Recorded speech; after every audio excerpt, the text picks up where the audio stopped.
پوچھا جا رہا ہے کہ نماز فجر کے بعد اور طلوع آفتاب سے پہلے اگر کوئی شخص سو گیا تو کیا وہ گنہگار ہوگا؟ ہمارے ہاں پوسٹیں چلتی ہیں سوشل میڈیا پر کہ جو فجر کے بعد سوتا ہے تو اس کے رزق میں کمی ہو جاتی ہے، جو عصر کے بعد سوتا ہے اس کی عقل خراب ہو جاتی ہے، وہ مجنون ہو جاتا ہے۔ تو یہ ساری من گڑت باتیں ہیں، موضوع روایتیں پتہ نہیں اللہ تعالیٰ ان کو ہدایت دے کہاں سے نکال لیتے ہیں۔ کہتے ہیں کہ نبی علیہ السلام نے اپنی بیٹی حضرت فاطمہ سے کہا کہ بیٹی اٹھو، اور صبح کے وقت جب اللہ رزق تقسیم کر رہا ہوتا ہے تو اللہ کا رزق حاصل کرنے کی کوشش کرو، اور اللہ رزق دیتا ہے طلوع فجر سے لے کر طلوع شمس کے درمیان۔ تو یہ بات من گڑت ہے، موضوع ہے، ایسی کوئی بات نہیں ہے۔ البتہ اللہ کے نبی صلی اللہ علیہ وسلم نے اپنی امت کے لیے دعا کی ہے، اللہم بارک لامتی فی بکورہا، اللہ میری امت کے صبح کے وقت میں برکت ڈال دے۔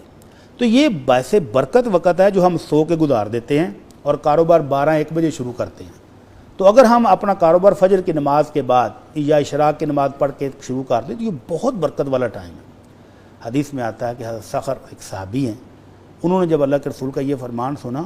تو وہ اپنے تجارتی قافلے فجر کی نماز کے بعد روانہ کرتے تھے، ماشاءاللہ، اور اتنا نفع دیا کہ ایک وقت آیا کہ وہ مدینے کے سب سے بڑے تاجر بن گئے۔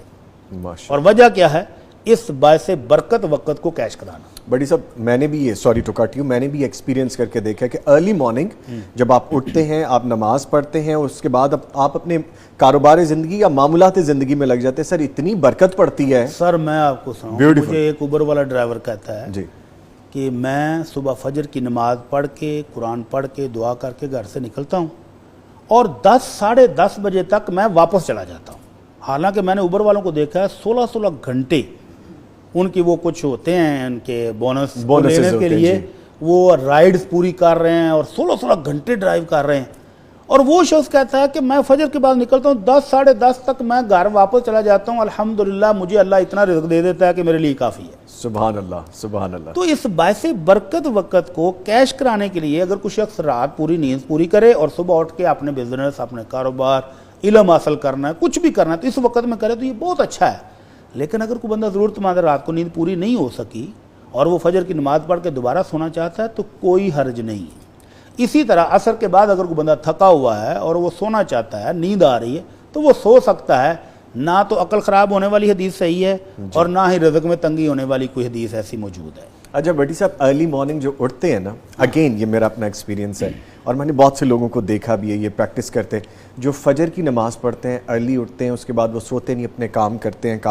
سر ان کے چہرے پہ ایک علیحدہ گلو ہوتا ہے، علیحدہ نور ہوتا ہے جو ہے وہ بھی تو آپ ڈاکٹر کہتے ہیں نا کہ وہ صبح ملتا ہے۔ وائٹامن ڈی، یس یس۔ تو ایکسرسائز کریں تو جسم بھی صحت مند، کاروبار کریں، ایکٹیو رہتے ہیں آپ کافی، یس بالکل۔ تو وہ ساری قومیں آپ موازنہ کر کے دیکھ لیں، وہ قومیں جو صبح فجر کے بعد کام شروع کرتی ہیں اور مغرب ہوتے ہی اپنے گھروں میں واپس چلے جاتے ہیں، وہ بزنس میں بھی کامیاب ہیں، وہ صحت کے بھی بہترین ہیں، اور جو قومیں رات کو دیر تک جاگتی ہیں، صبح سوتی ہیں 12-1 بجے تک اور رات لیٹ جاگتے رہتے ہیں، وہ صحت کے لحاظ سے بھی کمزور ہیں اور بزنس بھی کمزور ہیں۔